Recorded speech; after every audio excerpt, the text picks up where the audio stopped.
Now, I know typically people think that a single number or a sequence of numbers are simply an analytical process, but that's like saying poetry is just a random sequence of letters. The truth is, numbers, like poetry or a painting, also have an artistic side to them as well. For those just learning numerology or simply looking to enhance their current knowledge base, my name is Black Pythagoras, and I'm here to walk you through it. In this discussion, I want to start at the most basic level of understanding so that everyone has a solid foundation to build upon. And however far you take it from there is completely up to you. But the most entry-level understanding comes from the visual representation of numbers, meaning the literal shape of them coupled with how we write them. And we should understand what each number represents simply by how they look. So to do this, there are a few concepts more important than understanding the spirit line. It was first introduced to me by a book called The Secret Science of Numerology, written by Shirley Blackwell Lawrence. And while Mrs. Blackwell simply touched on the concept in a few sentences, I have expanded it and have used the concept of the spirit line throughout the entirety of my practice. So from my personal viewpoint, the spirit line is fundamental to the aspiring numerologist as well. So what is the spirit line? Essentially, it is used to cut each number in half horizontally, where the top half of the number represents the spiritual mental plane of the number, and the bottom half represents the physical material plane of the number. Think of it like this. The spiritual half of the number is equivalent to when you have an idea, and the material half of a number is equivalent to when you bring that idea into physical reality. You will learn that each number will have its own unique disposition in both the spiritual realm and the material realm, and by simply understanding the shape of the number, you are instantly given hints into the deeper meaning of what that number actually represents. Additionally, to the left of the number represents the past, and to the right of the number represents the future. Each number visually describes the universal, mathematical, and social characteristics of it, and I will walk you through some of the more esoteric properties of each number as we go through the 1 through 9 progression. But let's get it started with the number 1 and work our way all the way through to the number 9. So when you think of the 1, or what we call the monad, you should automatically notice its shape. Like a pillar of strength, the 1 is planted deeply into the ground of the material plane, but also stands tall into the spiritual realm. It doesn't sway, it doesn't wobble, and it doesn't break or curve as it passes through the spirit line like some of the other numbers will. The power of the 1 becomes clearer when we realize our everyday uses of it. Anything that we have denoted as being 1 holds such immense power behind it. There's only one truth, one sun in our solar system. We are born with one body, one mind, to have one experience. And even on the religious front, Abrahamic religions insist on there being one God. In fact, what number would God be to the Abrahamic religions if not the number 1? To which even the first commandment in the Bible states that there is only one God and no one should have any other gods before him, right? So the power of 1 is tightly connected to what we call the God principle. And let's not forget, from a numerical perspective, the number 1 actually is the Almighty because it's the only number in existence that can create every other number. So when it comes to numerological concepts, it is the Pythagoreans' representation of God as well, as it is evenly centered between the material and spiritual realms and essentially has no number to the left of it, meaning it has no past, it is ever present, and the number to the right of it will make a lot more sense when we get there. It is both within every number and, when boiled down, still exists when everything else is gone. Now, people may say, well, doesn't the 0 come before the number 1? Well, yes and no. The 0, also known as the Ouroboros in cultures that predated Pythagoras, represented eternity, nothingness, or absence. The 0 has been deduced by many cultures in antiquity as the cosmic egg, in other cultures as the womb that brings forth creation. But how we apply the 1 in the physical, human, and mathematical perspective, 1 is the Almighty. Now, while it has the God quality in an abstract and mathematical sense, when we apply it to the real experience of who we are, it takes on a different meaning altogether. The exoteric teachings, aka the common teachings of the number 1, resorts to explaining it as individuality or independence, which is true to a certain extent. But what you will also learn once we start calculating the weight or expressions of different names and words is that the number 1 is truly a mark of intelligence within numerological practices. So let's move on to the number 2.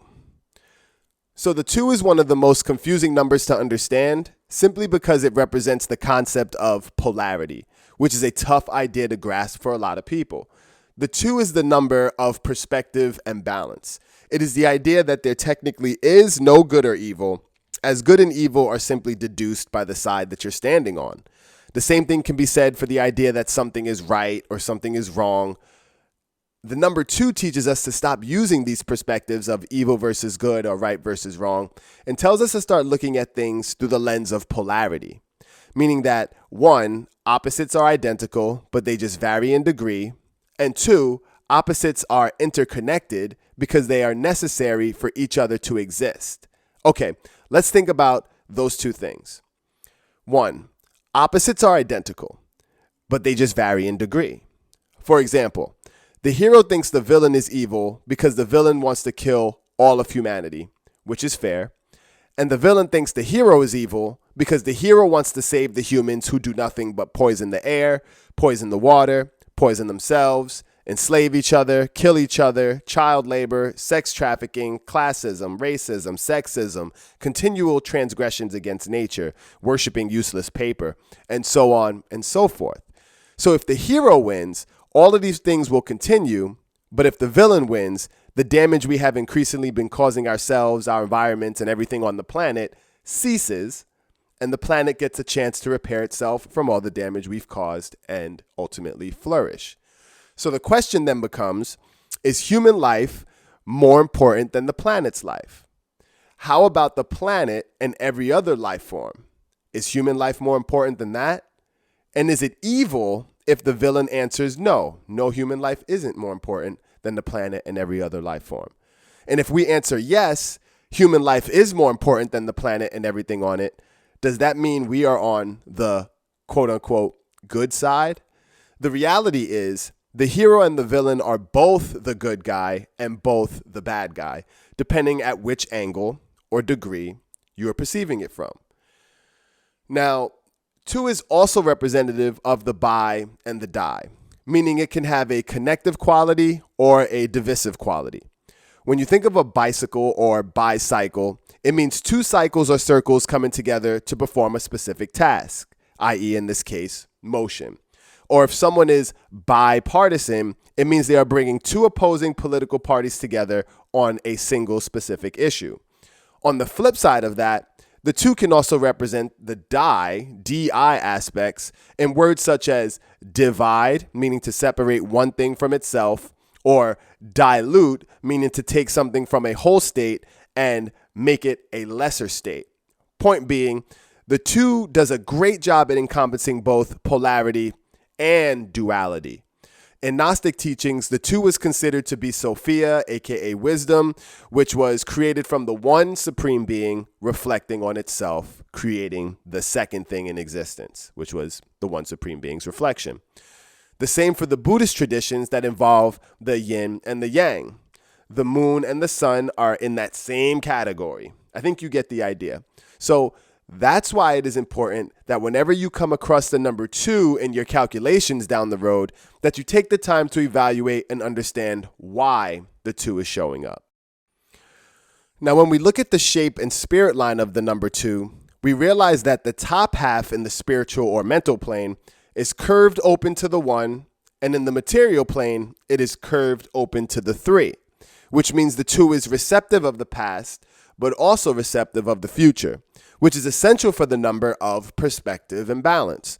When we write the 2, we begin in the top half in the spiritual mental plane at a slightly lower point, traject up to its highest point as if to touch the ceiling of the spiritual realm, and instead of shooting directly down past the spirit line like the number 1 does, it takes this curved course back, hits the floor of the material plane, and then spreads to the right or towards the future.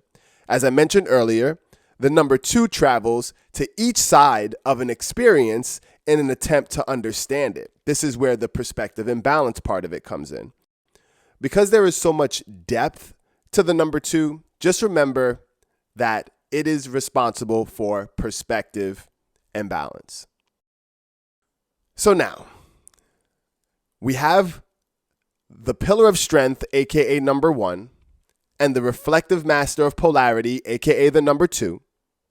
We must put them together in order to analyze the respective attributes of the number 3.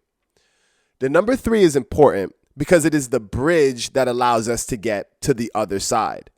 It is the trinity that completes the journey towards understanding.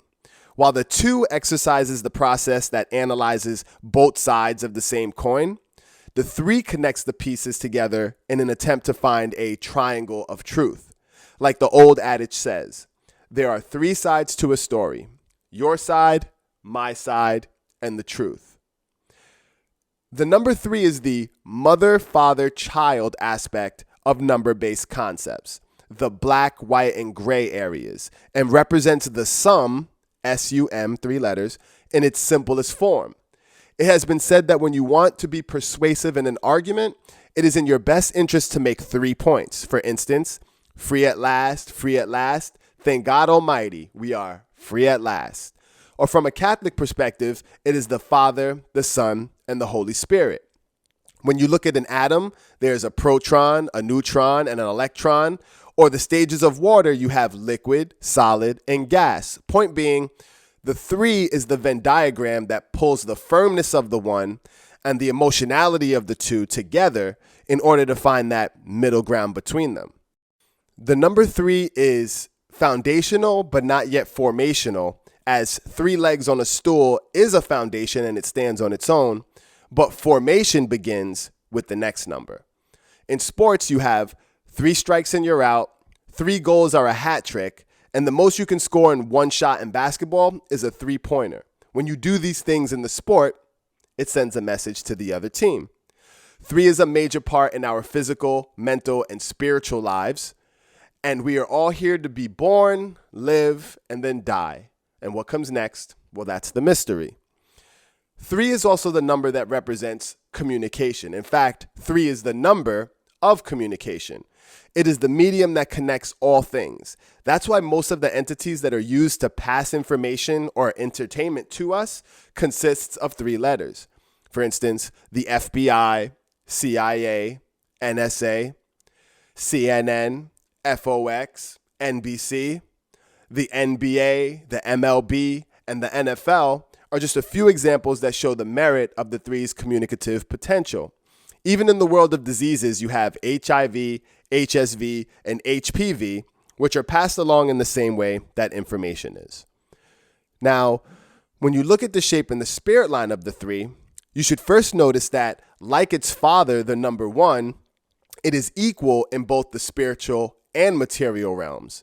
But like its mother, the number 2, it is curved and touches points in both the past and the present. We must also take notice that the 3 is the first number to acknowledge that there's a line that separates the spiritual and material realms by actually landing directly on top of it before continuing into its physical manifestation. The 3 is also the first number that closes itself off to the next number or to the future, but is completely receptive to the number that is before it, meaning the 1 and the 2.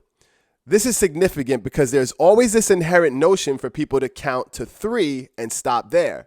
Mama never counted to 4, did she? Hell nah. She may have said, I'll count to 10, but 10 represents completion anyway, so that's understandable.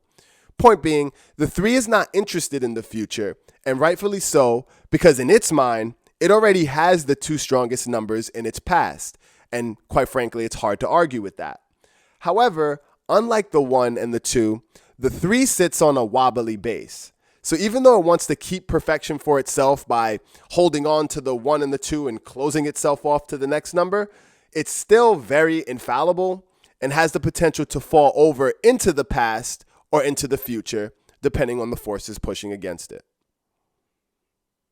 So regardless, the 3 is our first glance at complexity, but it only gets deeper as we venture through the remaining numbers.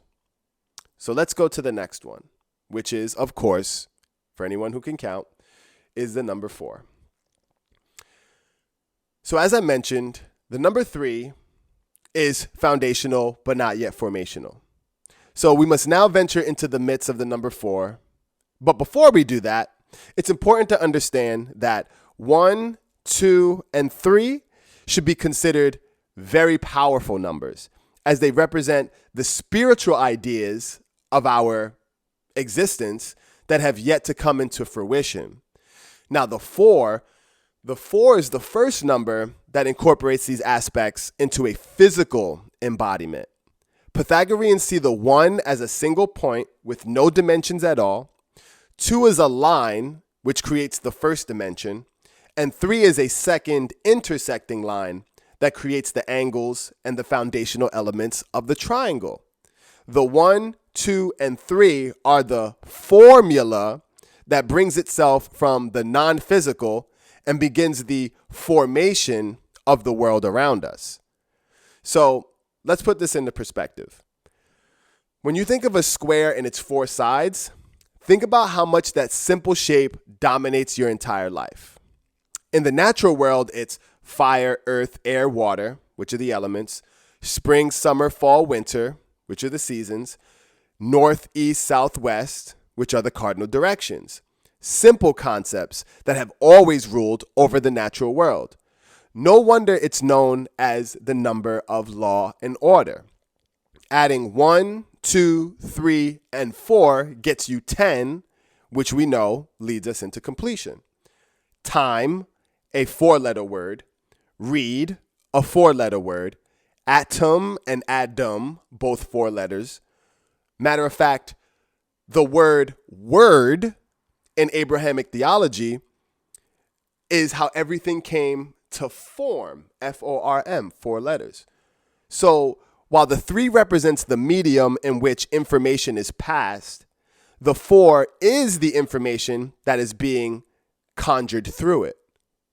But for now, when we think of the 4, think of the vast amount of ideas and information that have circulated and touched the 4 corners of the world. Now, when we look at the shape and spirit line of the number 4, initially you should notice that most of the number is way up in the spiritual realm.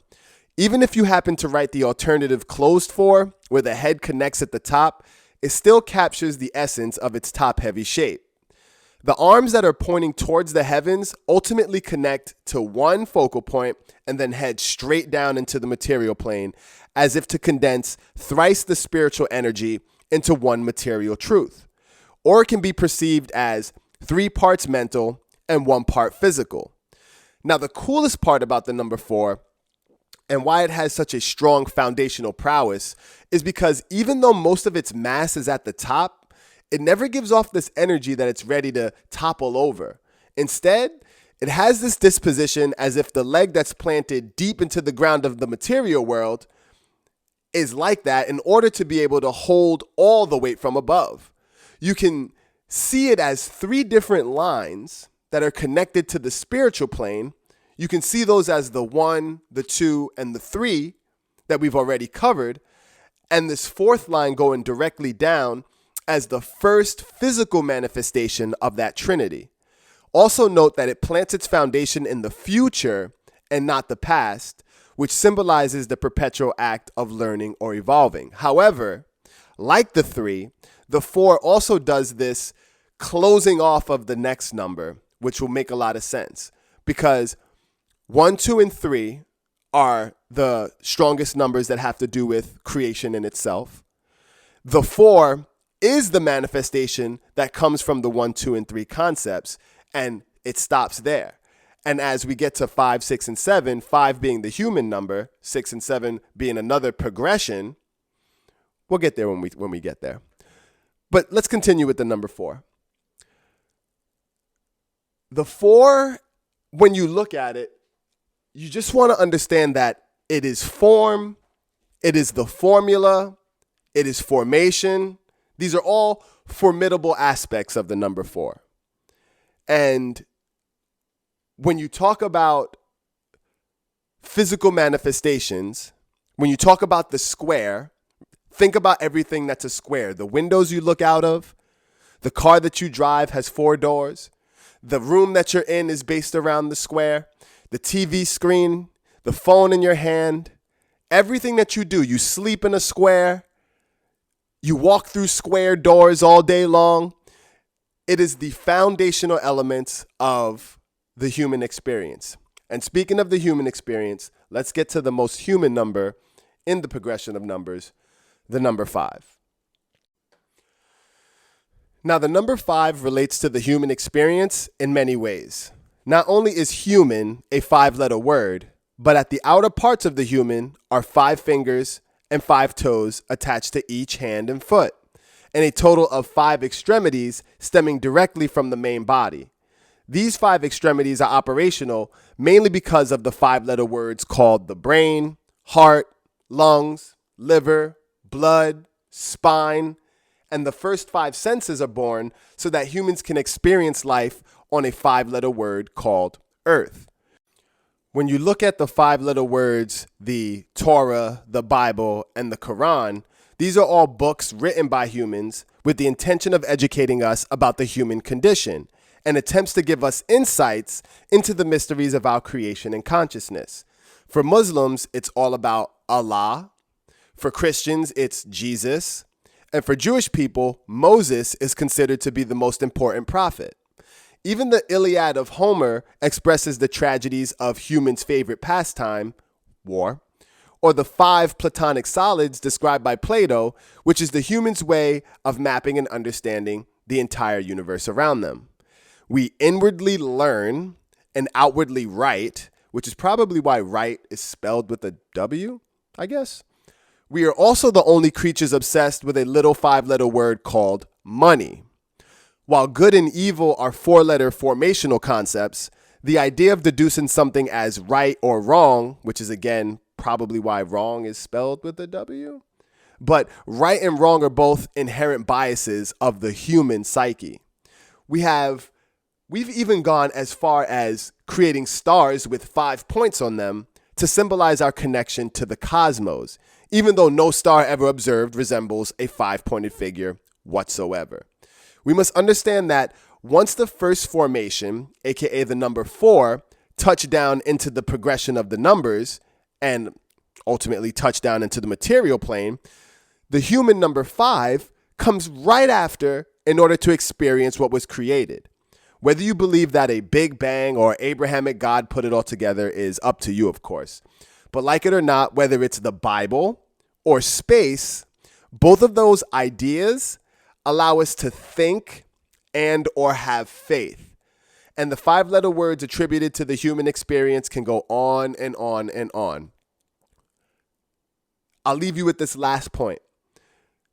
As humans, we either see ourselves as black, white, Asian, or of Latin descent, all being 5-letter denominations of who we are. Now, when you look at the shape of the 5, it is the first number that has an urge to go backwards when you start writing it. Starting in the spiritual future at the top, it heads back to the past, drops down, only to go forward towards the future, and ultimately curves back down into the past of the material plane. Even so, it remains open at the top to the future in an intangible spiritual way, but is also open to the past on an existential level. The past being a 4-letter word that follows behind the 5-letter human word, and the future being a 6-letter word that the human is forever chasing. That's why we as a human race are so passionate about our histories and where we come from in order to formulate the ideas that propel us into the future. In general, humans are forward thinkers that exist in the past. Now, like the number 3, the 5 also sits on a wobbly base, meaning it is unstable and can tip in either direction depending on whether the past or future is pushing harder against it. However, unlike the number 3, its evenness when compared to how it is positioned in the spiritual world and the material world is an illusion, as it becomes more obvious that although similar, the straight edges in the mental plane, the mental spiritual plane, shows how we can be so stringent with our ideas, but in the material world, the 5 is very round, which is descriptive of our roundabout execution. So there's straight lines in the mental plane where we're very stringent and very accurate with how we think. But in the mental plane, humans can be very roundabout about how they manifest the things that are in their head. That's what you should see when you look at the 5. So yes, the 5 is considered to be the basic human consciousness to which the 5 senses are used for us to experience things. It's a very basic way of thinking, but that doesn't mean that the 5 represents some sort of lesser than, mind state. It just means that it's very close to the simplest things in life. So let's move on to the 6. So if the 5 is the basic consciousness to which we experience the simplicities around us, the 6 is the mental game that masters that physical reality. It is the downloadable content that is available to our consciousness and helps us to add meaning to the things that we experience. But the 6 dwells strictly in the material physical plane. Now, the 6's full potential is based around the essence of higher vibrations, but those vibrations are solely dependent on the physical realm. For instance, when we look around at this 3-dimensional plane, it's made up of 6 directions: up, down, left, right, backwards, and forwards. This idea is also represented in the 6 sides of the cube. Since the 6 deals so much with physical reality, there is very little spirituality within it. And its sole purpose is to be the quantification, embodiment, and application of high-quality earthly concepts. Some people may claim having a 6th sense as being a spiritual or higher conscious concept, and in some sense of the word it is. However, we have more than 6 senses, but the number 6 comes to a quick realization that most people only recognize the first 5. The 6-letter words genius, master, and beauty brings this point home because it tends to use these concepts as an advantage and clings to them, never looking further to see if there may be more to find. And while there are many spiritual aspects in the 6-letter words family or nature, those spiritual realities are only revealed once a human's consciousness gets to a certain appreciation of them.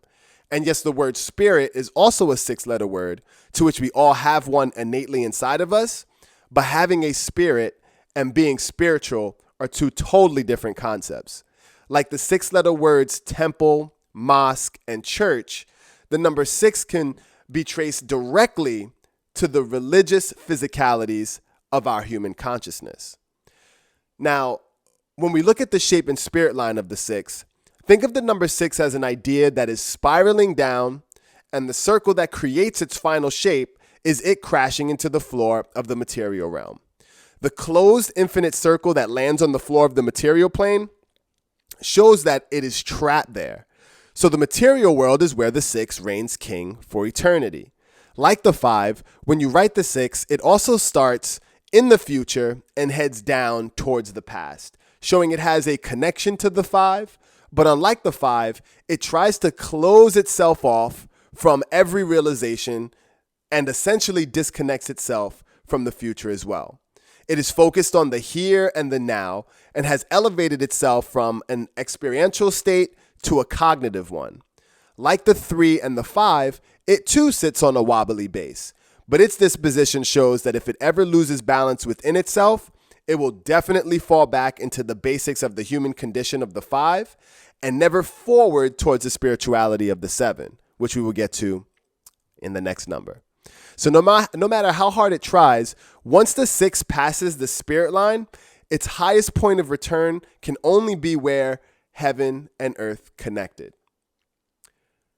Now let's move on to everybody's favorite number, the number 7. So the number 7 represents the highest form of consciousness in the progression of numbers. Now, let's be clear. The 9 and the 7, when you look at how they are written and how they look given the spirit line, they're very closely related, but we'll get to the 9 as it is similar to how the 7 projects itself and expresses itself, but at a totally different capacity. But let's not get ahead of ourselves. 7 represents the highest form of consciousness in the progression of numbers, and this truth is demonstrated in the Hindu and Buddhist teachings of the 7 chakras and Kundalini energy. It encompasses the awakened vibrations of the mind and the ability to transcend reality with mere concentration and thought. So for anyone familiar with Thoth, I know that Billy Carson talks a lot about Thoth the Atlantean. He claims the 7-letter word thought is derived from Thoth.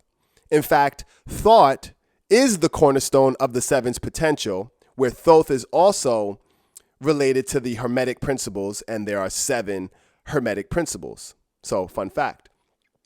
But the 7's potential brings imagination straight into reality. So, Abraham, the father of the 3 modern religions, is 7 letters long. In fact, reality, creator, apostle, scholar, and teacher are also 7-letter words that go hand in hand with the number 7's essence. And yes, essence is even 7 letters long.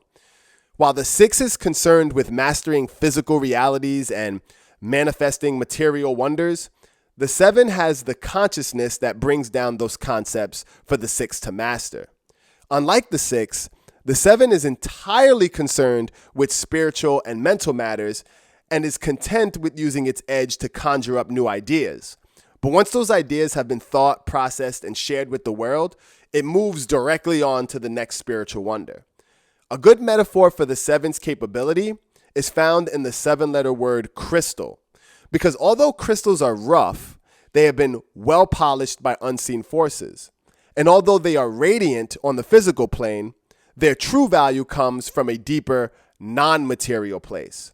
In our 7-letter word anatomy, there are 7 endocrine glands which, if taken care of properly, help to open up the 7 chakras.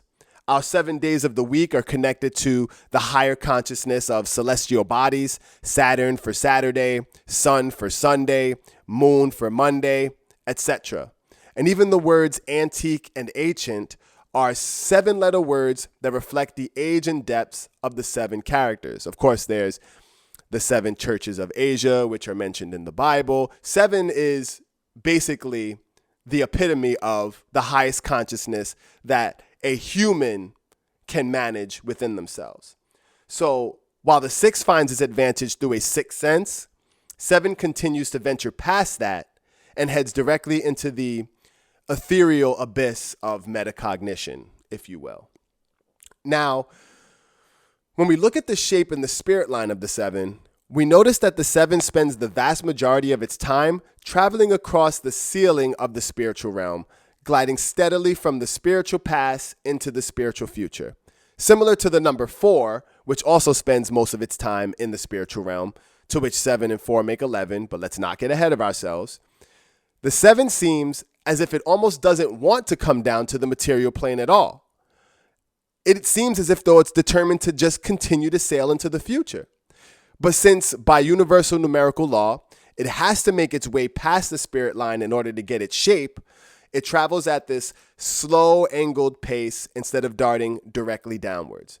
It is almost the exact opposite of the 6, which spends very little time above the spirit line and finds a comfortable home in the bottom half of the material world.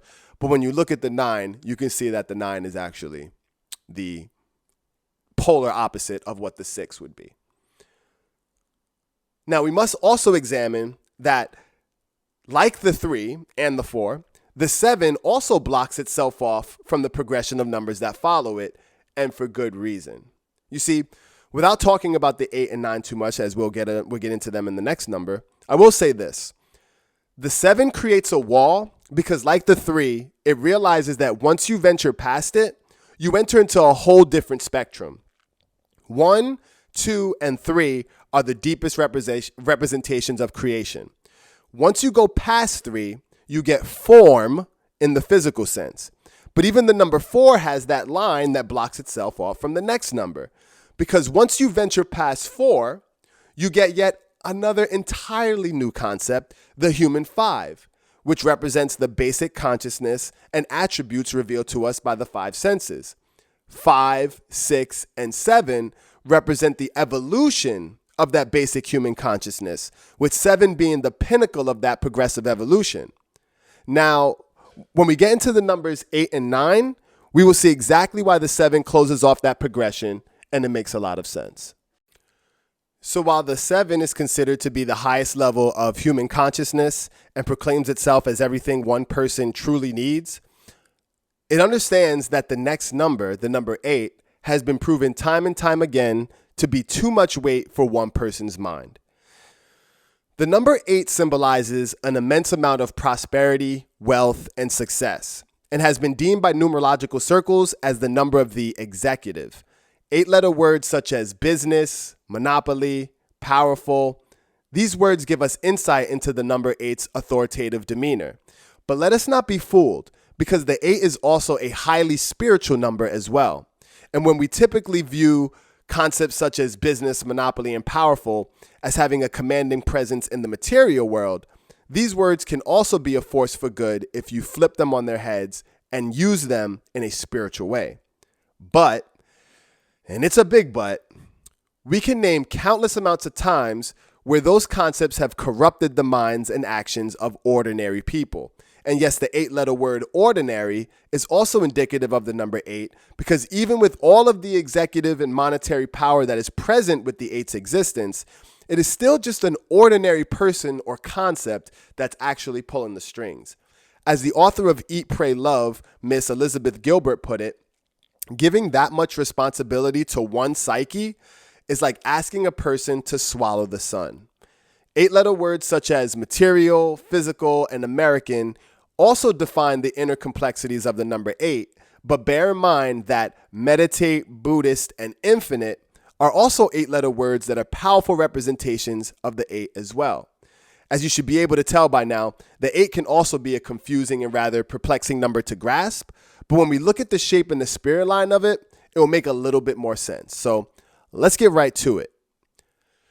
Now, when you look at the shape and spirit line of the number 8, it has 2 eternal circles balanced evenly above and below the spirit line, meaning it is infinite in both the mental, spiritual plane and the material, physical plane. Picture an hourglass and how the sand from the top flows down to the bottom, and once there's no more, we flip it, and once again, the sand flows down from the top and into the bottom. This is the infinite power of the 8. Being able to pull a massive amount of energy from the spiritual world and using it to enrich itself with material desires. You see, if the worldly 6 was able to circle back around into the spiritual realm from the physical realm, it would be as powerful as an 8. But since it's missing this part right here, the 6 stays grounded in the material plane without any sense of returning from whence it came. Now, alternatively, the 8 can also harness this infinite spiritual energy and use it to better the world as well. That is the internal struggle that the 8 has to battle, which is the resistance to use its gifts merely on itself. But as we all know, once you start to do the work, the inner work, the human psyche as a default begins to think that those blessings you're receiving are solely the fruits of their own efforts. And if we don't do some major inner reflection, it'll be like turning a businessman into Buddha. That's the concept that I want you to get when you look at the 8. It is both the businessman or Buddha, depending on what the fruits of the seed of the person are showing in the real world. Now, the 8 is also even in both the past and the present, on the left and the right sides, meaning it is focused on the here and now of the present.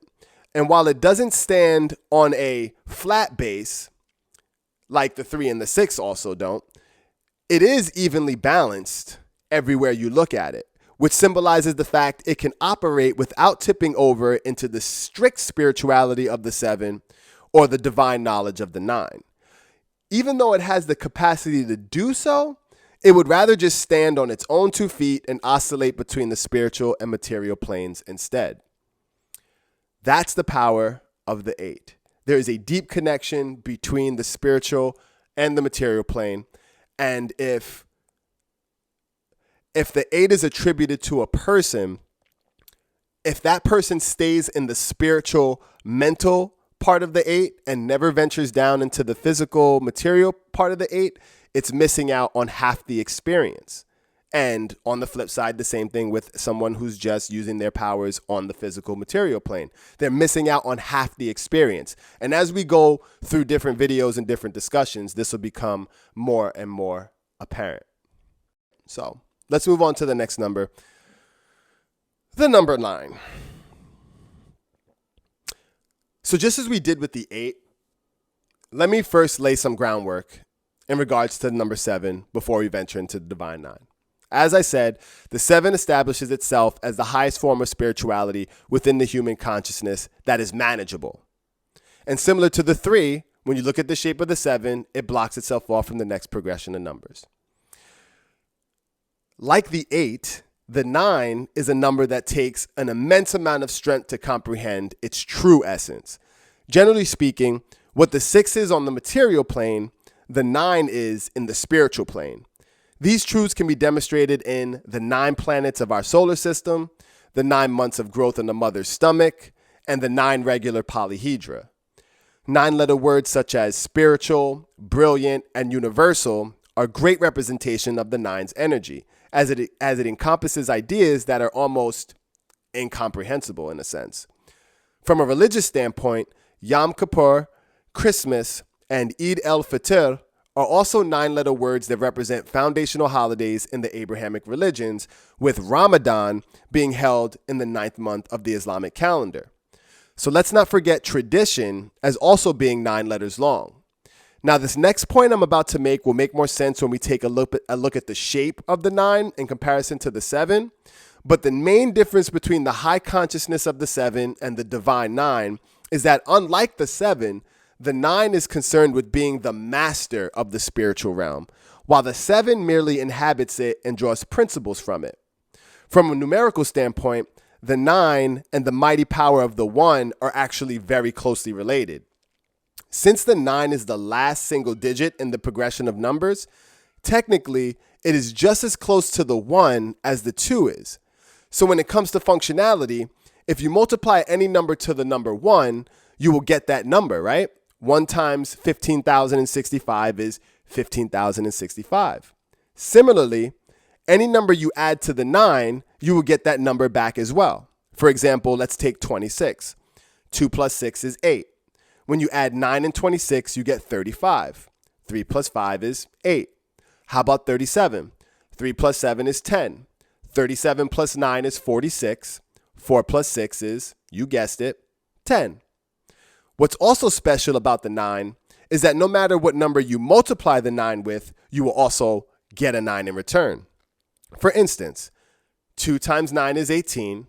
1 plus 8 is 9. 5 times 9 is 45. 4 plus 5 is 9, and so on and so forth. So although the 9 isn't within every number like the 1 is, it also has a few tricks up its sleeve, no matter which numbers you pair it with. These are concepts that the humans didn't create. We found them, right? These are things that have always existed. This divine knowledge around how things work has always existed. I'll give you another example. A line is 180 degrees. A triangle is 180 degrees. 1 plus 8 is 9. A circle, 360 degrees. A square, 360 degrees. 3 plus 6 is 9. A pentagon, 540 degrees. 5 plus 4 is 9. And it continues to go on and on until it just flattens out. Just flattens out, keeps going up. 540, 720, 1080. It just keeps going up until the entire thing flattens out. At least I heard that from Randall Carlson somewhere. And I trust what that man says. Anyway, yeah, so when you think of the 9, think of the divine 9. It's one of the most unique numbers in the progression of numbers. Now, let's look at the shape and the spirit line of the 9. So the closely related 7 wants to glide across the spiritual plane into the future, but since mathematical law states that in order for a number to get its shape, it needs to pass the spirit line at some point. The 7 needs to follow the law, so when it eventually does come down, it takes this slanted approach as if to reluctantly take its time. The 9, however, creates an infinite circle in the spiritual realm and shoots directly down into the material world, very similar to the pillar of strength, aka the number 1. I've also heard that the 9 is the only number where it's appropriate to draw it backwards, like a rocket ship leaving the material plane and landing at its destination in the spiritual realm. Because the leg of the 9 is longer than the circle is round, the 9 foreshadows the old adage of it's not the destination that counts, but learning everything within the journey that matters. So where the 7 is reluctant and defiant when it comes to visiting the material world, the 9 understands that that journey has its own purpose as well. Well, folks, we've made it. And I wasn't going to do the number 10, but I think that it may have some validity to go over it. Because typically we're dealing with 1 through 9 and 10 is actually a 1. But let's just go over it so you have the basic conceptual idea of how the 10 works. So the number 9 is so heavily involved with spiritual mastery that it becomes this attainable perfection. And the mind's concepts and vibrations associated with the 9 are some of the deepest that we can encounter. It is the last single digit number of the progression of numbers, which puts it in its own category. However, the number 10 is completion. In fact, 10-letter words such as perfection, completion, accomplish, these words draw this point home. From a spiritual perspective, the 10 is the sum of the highly spiritual 1, 2, 3, and 4, which is the number 10, as I've said earlier in this discussion. From a religious standpoint, the 10 represents the commandments in Christianity, the 10 sephirots of Judaism, and the 10 days of Dhul Hijjah in the Islamic faith. The 10 is a very unique number because it is the first number to incorporate the 0, also known as the Ouroboros, in cultures that predated Pythagoras. The 0 is a very special number because many ancient cultures seen it as how everything came to be. However, to Pythagoreans, the 0 represented the deep nothingness of space and the value of absence. And even though it is a sacred number, Pythagoreans would argue that there is nothing absent from God, aka the number 1. Some would also argue that the ancient Greeks, to which Pythagoras was a part of, didn't understand nor incorporate an empty placeholder like the number 0. So the conceptuality of 0 was more of a philosophical one rather than a mathematical one.